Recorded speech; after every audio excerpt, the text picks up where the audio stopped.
Friends, welcome to the Vikshith Varma's channel. So ఈ రోజు నేను వీడియో చేయడానికి గల ఓన్లీ రీజన్ మనకి రైనీ సీజన్ స్టార్ట్ అయిందండి. సో రైనీ సీజన్లో నేను ఇప్పుడు రీసెంట్గా బాగా ఎక్కువ వింటున్నాను, చిన్నపిల్లలకి బ్లడ్ ఇన్ఫెక్షన్స్ అంటున్నారు, ఫీవర్స్ అంటున్నారు, అలా మల్టిపుల్ రీజన్స్ పిల్లలు బాగా సఫర్ అవుతున్నారు. సో మనం కొన్ని ప్రివెంటివ్ మెజర్స్ యాజ్ ఏ మదర్స్గా లేదా ఇంట్లో ఉండే నైబర్ మన గ్రాండ్ మదర్ కావచ్చు, గ్రాండ్ ఫాదర్స్ కావచ్చు, కొంచెం ఇలాంటి ప్రివెంటివ్ మెజర్స్ కనుక మీరు కొంచెం ఫాలో అయ్యారంటే కనుక పిల్లల్ని ఆ ఫీవర్ నుంచి కావచ్చు, ఆ ఇన్ఫెక్షన్స్ నుంచి కావచ్చు మనం కొంచెం ప్రివెంట్ చేయొచ్చు. ఆ మెజర్స్ ఏంటి అని అంటే, వాళ్ళకి ఎక్కువగా ఒకవేళ సాలిడ్ ఫుడ్ స్టార్ట్ చేస్తే వాటర్ వాడతాము. వాటర్ బాండ్ డిసీజెస్ ఎక్కువగా వస్తున్నాయి ఇప్పుడు, బికాజ్ రైనీ సీజన్ కాబట్టి వాటర్లో మనకి మల్టిపుల్ మైక్రో ఆర్గానిజమ్స్ ఉండటం వల్ల అవి మన పిల్లల బాడీలోగా వాటర్ ఇవ్వటం వల్ల వాళ్ళకి ఇన్ఫెక్షన్స్ అనేవి కాజ్ అవుతున్నాయి. సో దానికోసం మనం వాళ్ళకి ఇచ్చే వాటర్ని బాగా బాయిల్ చేసి కూల్ అయ్యాక వాళ్ళకి వాటర్ ఇవ్వండి.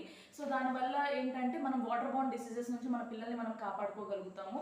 ఇంకొకటి వచ్చేసి ఇప్పుడు ఎక్కువగా రైనీ సీజన్లో మనకి ఎక్కువగా వచ్చేది మస్కిటోస్ ద్వారా కూడా ఫీవర్స్ అనేవి బాగా కాజ్ అవుతున్నాయి. డెంగ్యూ, మలేరియా ఇవన్నీ కూడా మీకు మస్కిటోస్ ద్వారా వచ్చాయి.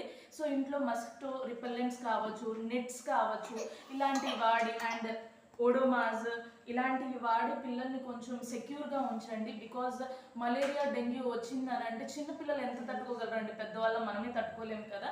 సో కొంచెం ఇలాంటి ప్రివెంటివ్ మెజర్స్ ఫాలో అయితే కనుక ఇప్పుడు ఉన్న సిచ్యువేషన్ నుంచి మన పిల్లల్ని అయితే మనం కాపాడుకోగలుగుతాము. ఇంకొకటి వచ్చేసి పిల్లలకి వేసే బట్టలు వెట్గా కాకుండా డ్రైగా ఉండేలా చూసుకోండి అండ్ చాలా హైజీన్గా ఉండేలా చూసుకోండి. అండ్ పిల్లలు ఉండే రూమ్ మీరు మెస్సీగా కాకుండా కొంచెం నీట్గా, ఎటువంటి డస్ట్ కావచ్చు అండ్ తడి అండ్ తేమ అంటారు కదా, అలాంటి హ్యూమిడిటీ అనేది తగ్గించుకొని కొంచెం డ్రైగా ఉండేలాగా చూసుకోండి.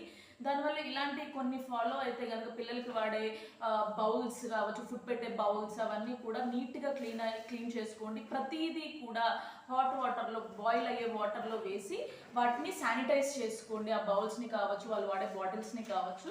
సో అలాంటి కొన్ని మెజర్స్ కనుక మీరు ఫాలో అయినట్లయితే మన పిల్లల్ని ఎటువంటి ఇన్ఫెక్షన్స్ కానీ, ఫీవర్స్ కానీ లేకుండా మనమైతే చాలా సెక్యూర్గా ఉంచుకోగలం అనమాట. సో నాకు తెలిసి మీరు ఇవన్నీ ఫాలో అవుతారని చెప్పేసి అనుకుంటున్నాను.